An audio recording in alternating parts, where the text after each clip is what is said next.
บายดีตอนเช้าวันศุกร์ตอนนี้ก็อยู่ที่นครปักเซมาปักเซพร้อมด้วยรถบรรทุกคู่ใจคันนี้โอ้ใช้เวลาเดินทาง12 ชั่วโมงออกจากเวียงจันทร์6 โมงเช้าทอดนครปักเซ6 โมงแรงพอดีพอเหมาะแวะหลายแน่นิดนึงสนอกมันก็เลยใช้เวลาโดด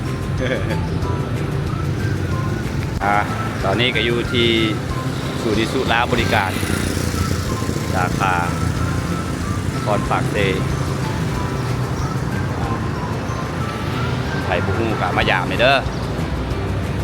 มีรถล้อท่าบริการขายให้ลูกค้าหลากหลายคันหลากหลายรุ่น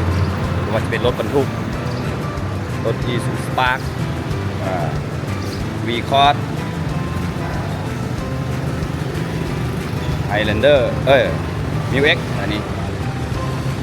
พร้อมรอท่าให้บริการลูกค้า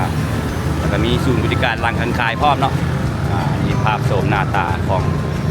ศูนย์บริการเฮาตั้งอยู่กิโลเมตรที่2ข้างสนามกีฬาเลยเนาะเชิญ